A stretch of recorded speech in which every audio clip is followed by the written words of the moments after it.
Welcome to week 2 of the Bettors betting podcast, coming to you live from across the nation. We have 6 of the greatest betting minds you can find. Jumping right into the show here for week 2, we are going to do a quick review of some picks from week 1 in college football. We're going to look at who did well, who was hot, and who did poorly, who was not. So starting off with a humble brag, Bias Better PGZ went 2-0 on the week. He faded the disgusting Nebraska Public and won last Thursday night with Cincinnati plus 6.5. And then followed his gut and Bias Better Dudley, who happens to know just a little bit about the Big 12, and got a win on Arizona, who was a 16.5-point favorite hosting Hawaii Saturday night. The other Bias Better, who comes in extremely hot, 3-1 on the weekend last weekend, 5-2 overall in college football so far, would be Bias Better Dudley. Dudley, do you want to talk about some of your W's last week real quick? Yeah, Iowa State did a pretty good job of covering that 14 and a half. I was at the game. I did not stick around past halfway through the third quarter. Winkleman, did they have that heart that you were talking about? Because I just didn't see it. I didn't see it. I saw a Listen, team that looked horrible. USD is not one of my teams. I just said be weary of them. They're a good FCS program, but we learned a lot about Iowa State last week. I don't know if we did. I was going to say, so before we move on, Evan, because this will be a huge topic of our uh, podcast this week. A, did Matt Campbell truly break the Kansas State football program? Or B, are we maybe putting a little bit too much stock into Iowa State beating what looked to be a bad Kansas State team in week 0 and then demolishing a who knows what South Dakota team in week 1? I don't think Kansas State is that bad. I have more faith that Kansas State will be able to figure something out. Um, Is that your wallet talking? Because you've got the no, on 8.5. you can't just tell me that Kansas State suddenly is just terrible now, that they're just bad. I don't think that's really a thing. Yeah, they They got came back. dads. They got dads They had fighting in the a parking lot. It's not good. they had a horrible week of practice. So they did not do any contact at all until Thursday. The players went into Kleiman's office and said, "We need to do some contact." That was a mess. They had no idea what they were doing going out to Ireland. They had no idea what they were doing coming back. They got to play a terrible Army team this week, and they'll get a couple. They'll get one more bye game. I can't remember who they play next week before the beginning of the Big 12 season for them. But Because Winkleman, North Dakota, that FCS school came, they punched him in the mouth. They almost got out of there with the W. What were they? Were they 20 some point dogs? 24 and a I'm, half. yeah, I am all sorts of confused by the FCS. Well, the other thing too you got to keep in mind is all these FCS teams, and Dudley brought it up last week. They got just so many transfers out now with the NIL, and they're transferring in. So these teams are just so new coaches and a bunch of coaches leaving from top 10 teams. I don't know. I got I buckled down here at FCS. I almost think, in all seriousness, I almost think like the FCS upsetting an FBS team, like a Power Five, is It's pretty over. much going to start going extinct.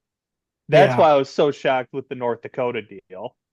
Um, but I mean, you run into an absolute dumpster fire that is K-State's football program right now, and that's what you'll run into. But like an FCS team coming in and playing a decent team with a head on their shoulders, I just don't think Well, that's ever going to happen because they just have anybody that's good enough is going to transfer out for the most yeah. part. Well, like Montana State, who was really good the last couple years, basically they all transferred out.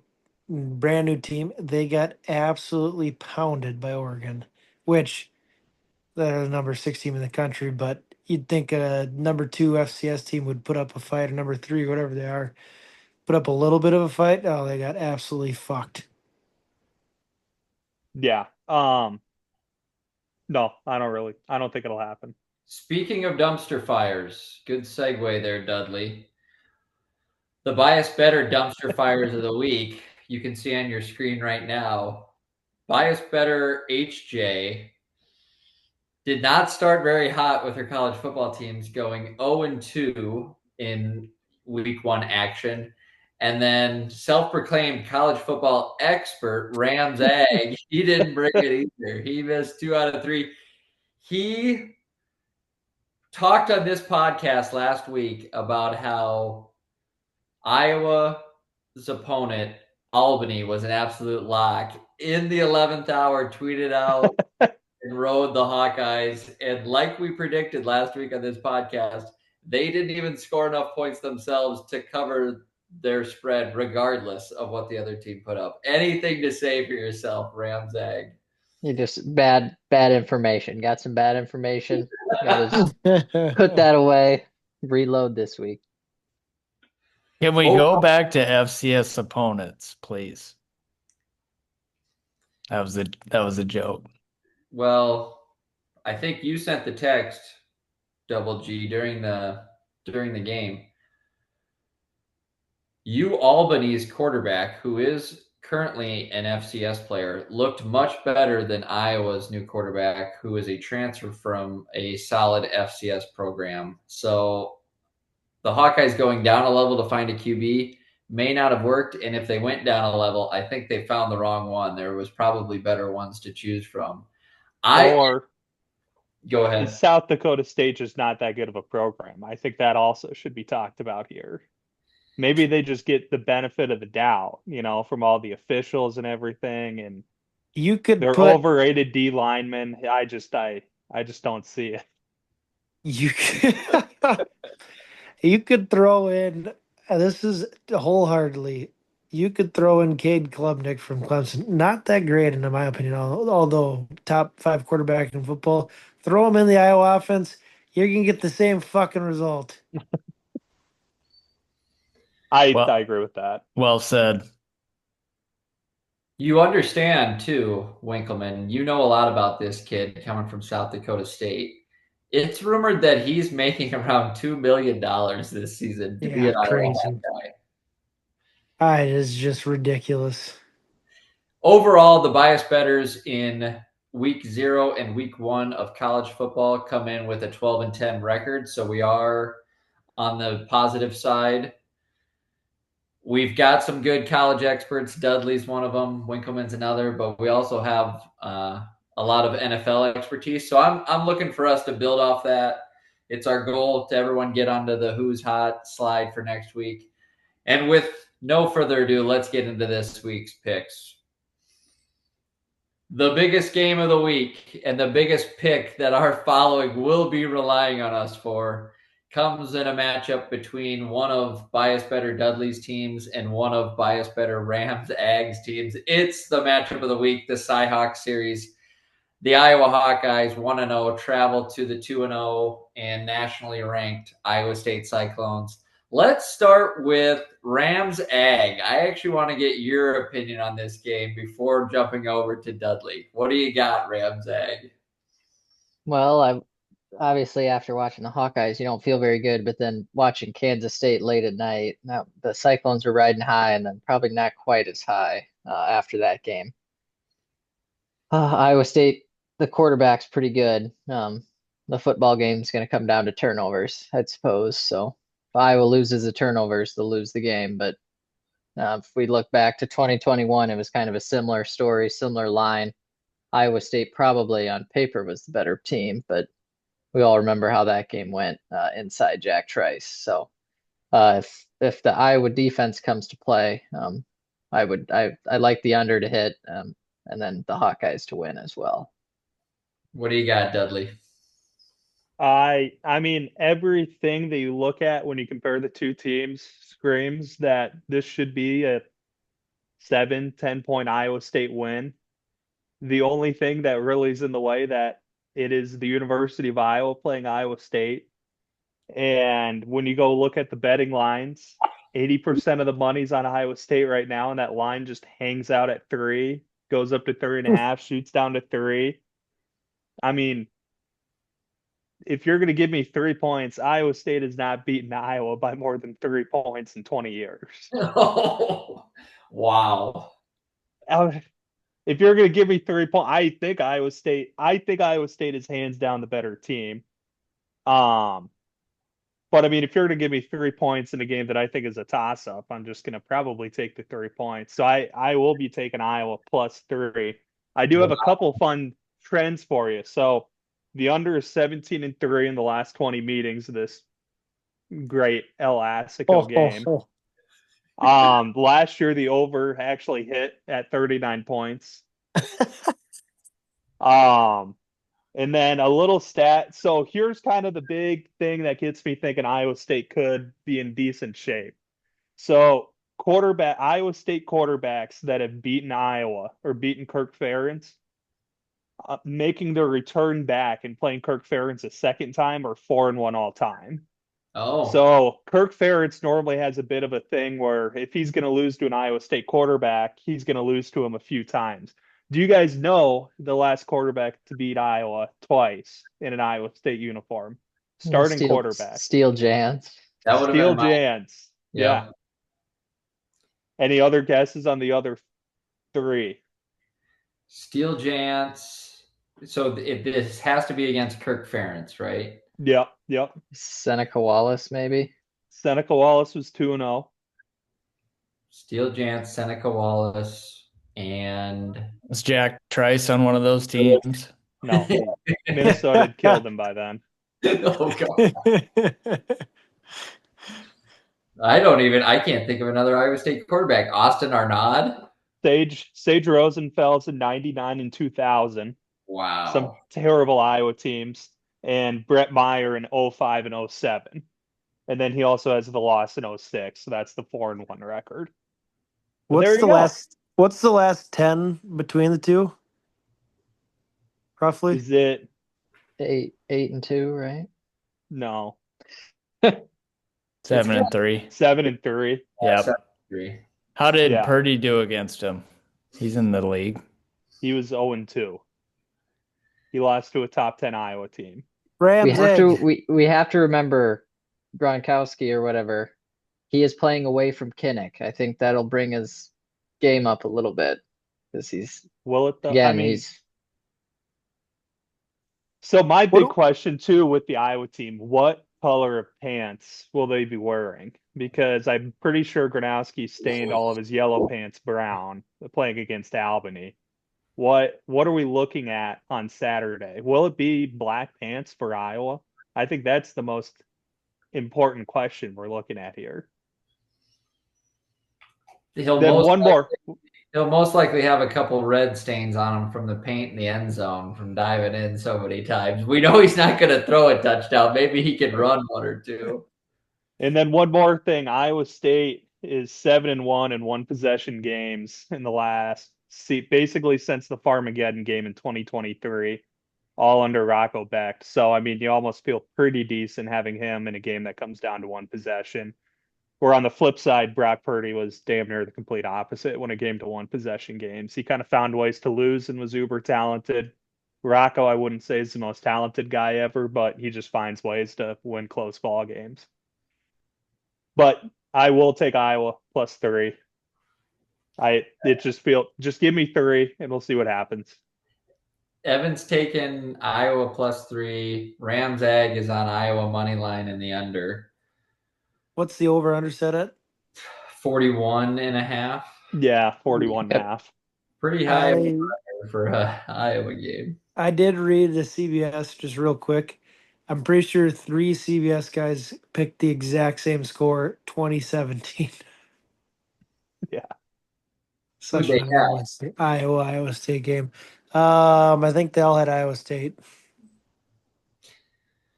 All right, jumping into your games, Evan. You don't have a whole lot of watchable games, if we're being honest. The three that stuck out to me were Iowa, Iowa State, KU at Mizzou, and obviously Michigan, Oklahoma.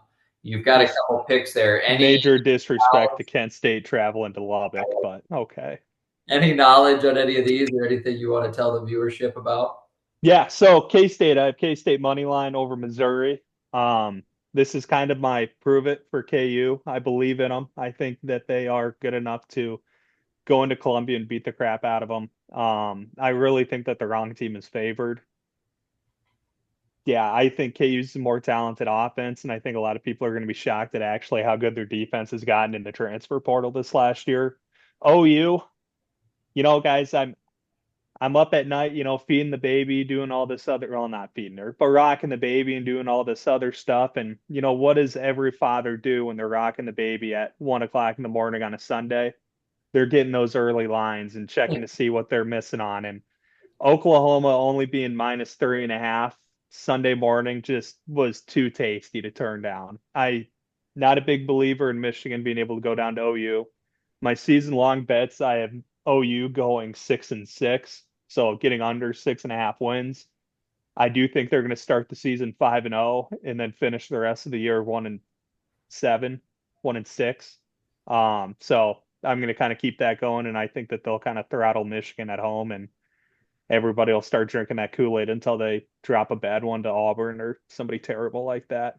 But that's all I So got. Michigan's on my slate of teams, so I watched their game against New Mexico pretty closely. Like a lot of these college teams, started out hot, had a great first possession or two, and then kind of a dud the rest of the way. So I tend to agree with you there. I have not seen Oklahoma play yet, but was a little surprised to even see Oklahoma favorited. But the more I look at that game and after watching Michigan, I could definitely see Oklahoma winning. I like the line you got better than where it's landed at 5.5 Yeah, right now. I've seen it get up to 6.5, and I don't know if I'd touch it if it got up to a full touchdown or anything like that. One more thing I want to bring up. Did anybody follow this Arkansas Pine Bluff Texas Tech debacle last weekend? Well, Arkansas Pine Bluff must be one of the worst programs They in the are, world. They were down 50-0 at halftime, basically. yes, they were down 50-0 at halftime. A massive storm rolls into Lubbock, leading to like an hour and a half delay. And they come out of halftime saying that they're only going to play 7-minute quarters for the next two quarters. So if anybody tailed me on Texas Tech, most of the books basically voided it. Texas Tech covered. I think they won by damn near 60. And since they only played, what would that be? 44 minutes. Most books need you to play at least 55 minutes. Completely voided it. So you didn't even get any of the money out of that. Wow. If, Brutal. if they can cover a 52.5 point spread in a shortened game, that should count. And little tidbit on that. So Texas Tech was a 52.5 point favorite last week against Arkansas Pine Bluff. When Dudley submitted his picks and I was posting them on Twitter, I thought I messed that pick up. I thought that was an over under. I did not realize the team could be favored by 52.5. So great call there. They covered easily. I had it in a parlay and another leg lost, but I did tell you on that one.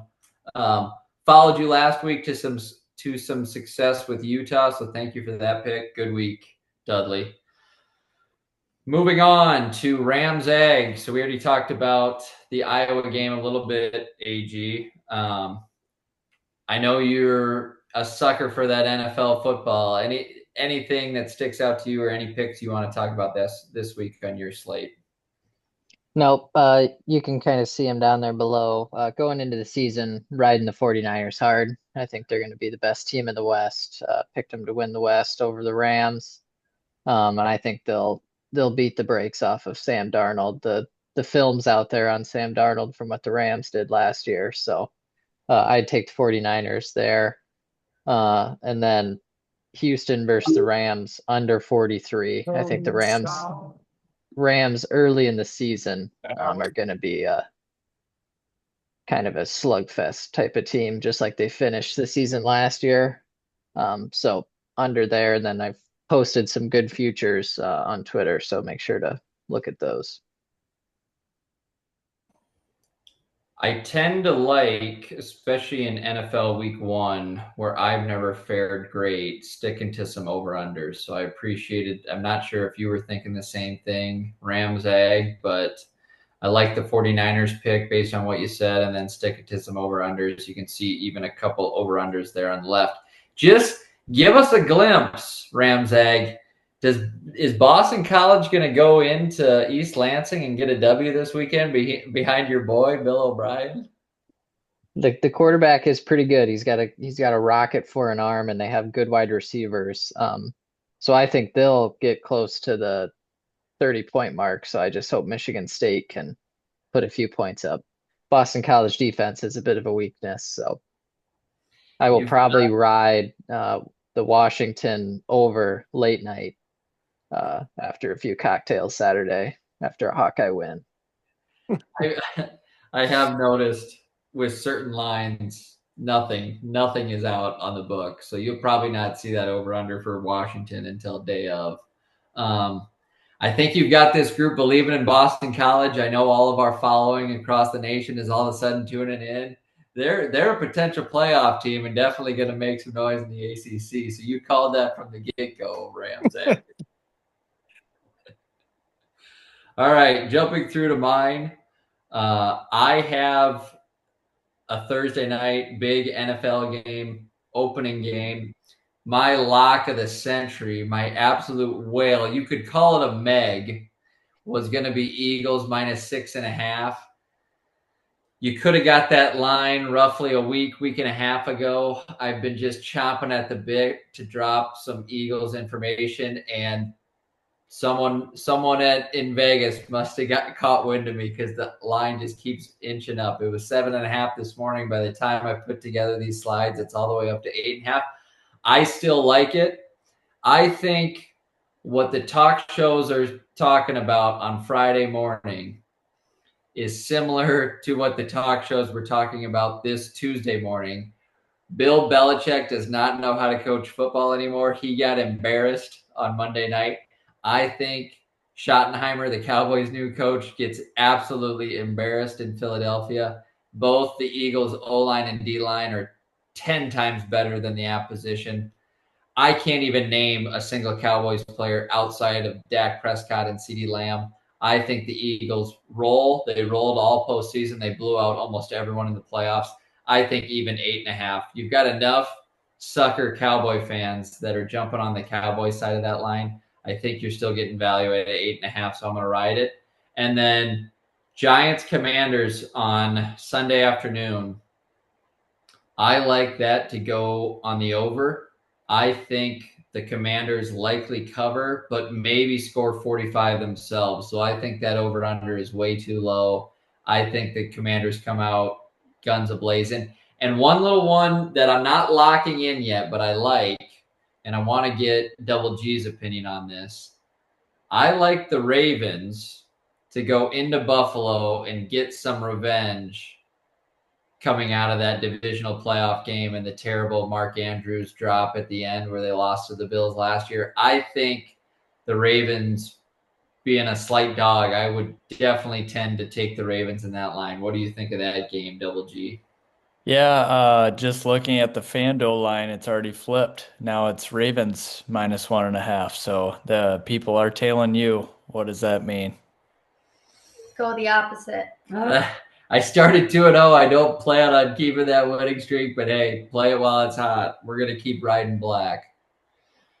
Jumping over to maybe our least committed fellow in the whole group, didn't even finish his slide. Just an absolute I got no lines on my games. And yeah, we've got to listen to him for the next couple of minutes. So bear with us, folks. If you need to skip ahead a couple of minutes as you listen to this pod early Thursday morning, please do. What do you possibly have for us here, BB Gun? All right, buckle down, boys. Here we go. For the first two games, same thing. I don't know if they'll come out with a line on Minnesota Northwestern State. Northwestern State's an FCS team. Grady, pay attention. They've not won a game till literally last week. They didn't win all last year. It's going to be like a 50-point line. I'm going to take Northwestern State to cover because Minnesota will just not score 50 points. PJ's getting Well, some tough teams up there. they are They prepping have for not won good. since COVID until they scheduled the SWAC team. Buffalo is a good MAC team. They're going to win the MAC. Mark my words. And if you guys saw my tweet last year, Red Murdoch, the linebacker for Buffalo, that dude might have 200 tackles this year. Just keep an eye on that. So, anyways, the CJ, game I'm Connor, go I on. gotta say this. Phenomenal advice last Thursday night. The Minnesota game, you called it to be a, what did you say, 23-14 game. It ended up being just a point different than that. You had that one pegged from the get-go. Seen it 100 times. However, Ohio State under on season total wins. That one is in serious jeopardy. The Buckeyes looked pretty darn good. Yeah, I'm not confident on it, but it's early. We're not going to make any knee-jerk reactions, but Sayan did look good. He looked comfortable, I should say. He didn't look great. He looked comfortable, and they're just going to slowly let him loose, I think. And Jeremiah Smith looked a little pissed, so I think they're just going to just throw 100 times in this upcoming game against Grambling State or whatever they are. The big games I like, and then I'm going to bet USC to cover. They got a young quarterback, and they're just looking to pile up points against Georgia Southern. That's just a gut play. I don't know anything about Georgia Southern. Clay Helton. Is that game at Georgia Southern? No. No, I just wrote it Oh, in well, there it's like listed. that. Oh, God. These Power Five teams don't play at places like that. Come No, on. See, now, no. like a Power Five team that just loves the sport of football and wants to give these small schools an opportunity to see a ranked team, they would go play on the road.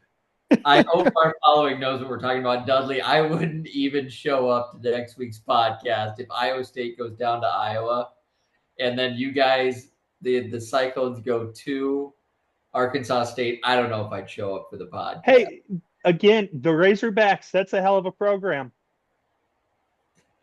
They're a hell of a program in Fayetteville. They're really good. You know, they do the calling of the hogs, all that other stuff. They're a great program.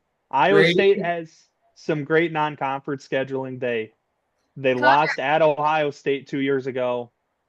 They're going to play at prestigious Bowling Green here in 2 years. It's just great. Good for them. Connor, I'm interested in your Vikings -1.5 to the Bears at the Bears. Before you answer that, Connor, kudos to Grady. Every time he gets a chance to stab Iowa State for going to Arkansas State, he does. So kudos to you, sir. Go ahead, Connor. All right, Hannah. Yeah, So I saw an interesting stat today. Brian Flores, the defensive coordinator for the Vikings, is 0-4 in his last four against Ben Johnson calling plays, the new Bears coach, giving up 30 plus points each time, I'm pretty sure. But that was when Ben Johnson was just an OC. All he had to worry about was calling plays. I like the Vikings. They beefed up their O line, they beefed up their D line. They got, and I don't know if you guys know this, but Thielen is from Minnesota. Pretty crazy, huh? I like Minnesota to cover 1.5. I'm gonna be riding that one as a lock. And I'm also gonna ride the Broncos as a lock. Titans are just dog water every year. Another rookie quarterback. I don't think they're gonna be as bad this year, but they're gonna still be bad.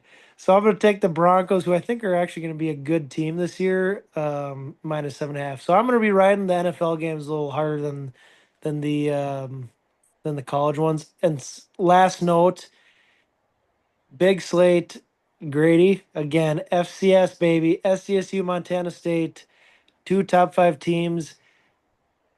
I don't know how to bet that game, so I'm just gonna stay away from it. Impressive that game already has a line. Montana State just got pounded. Do they come out and play a little upset and maybe make it a close one with SDSU? I don't know how to react to it at all. The one thing too, slight side note, for the two people that might ever listen to this that like FCS football, SD, SDSU played Sac State, and Sac State is now quote unquote famous in the FCS world that they raised all this NIL money and just they're like, we're going to FBS. We're the best team to go FBS. Everybody's like, I don't know if you guys ever heard of NDSU or SDSU. Shut the fuck up. And they're like, we're gonna go to SDSU and just pound them. Bunch of like 60 or 70 FBS transfers. And SDSU held them to like 90 yards and 3 points and absolutely raped them. So Montana State got killed. I think they got a brand new team. SDSU is brand new. I just don't know enough about them yet after 1 week to bet it. But Vikings, Broncos, those are my two picks. I like it. All right, another one of our redemption stories here. Bias Better HJ. Take us through what you're looking at this Yeah, week. I had a rough first week. I mean, I should have known Vegas needed Texas to lose with all the money coming in on Texas, but I wrote it, watched Arch, and now I'm very unconfident in the Texas team. But I'm staying away from that game this week because I want to see how they play against them and how Arch responds to all the memes he's getting on social media. But yeah. So here's an interesting stat about Bias Better HJ's teams this week. Every one of them is a favorite, and 4 of her 7 teams are going on the road, and yet they are still favorited. So in the NFL, the Bengals, Cardinals, and Buccaneers are all road favorites. Yes. Always be careful of that.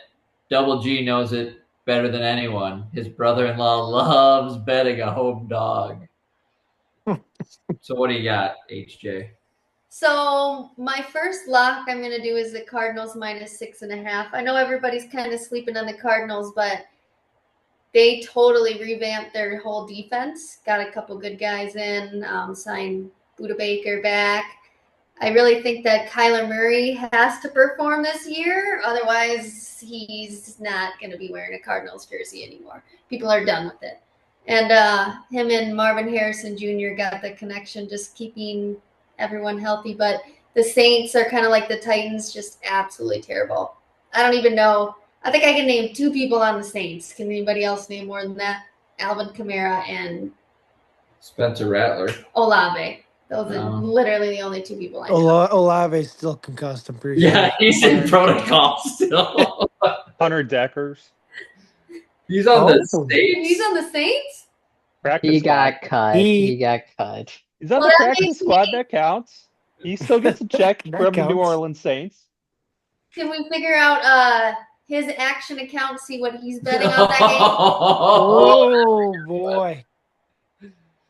So I'm definitely taking the Cardinals. I think they'll win by more than 6.5, but yeah, the Saints are absolutely terrible.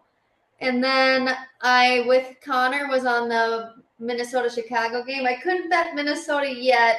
I am probably less of a fan than Connor is of JJ. He needs to really prove me something before I bet on the Vikings. If he doesn't perform in the offense that we have, that was KLC's worst miss of all time. If you can make Kirk Cousins, the most anal person in the pocket, perform well, and Sam Darnold, who is, well, we all saw his last 2 games, and that's what he usually looks like. So I'm going with the over, though.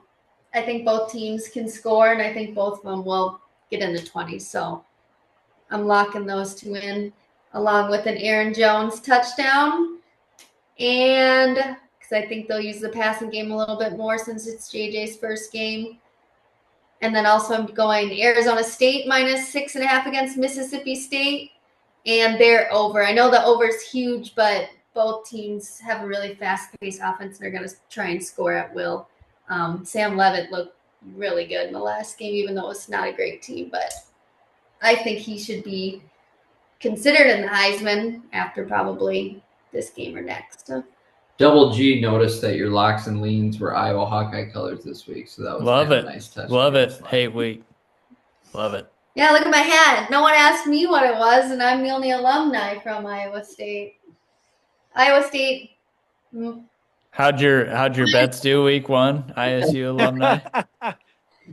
Well, I bet on Iowa State. I followed Dudley on that one and hit a big one. So I'm gonna up the line to minus like 6.5. Dudley's stat was Iowa State hasn't beat Iowa by more than 3 points in 20 years. I'm taking it.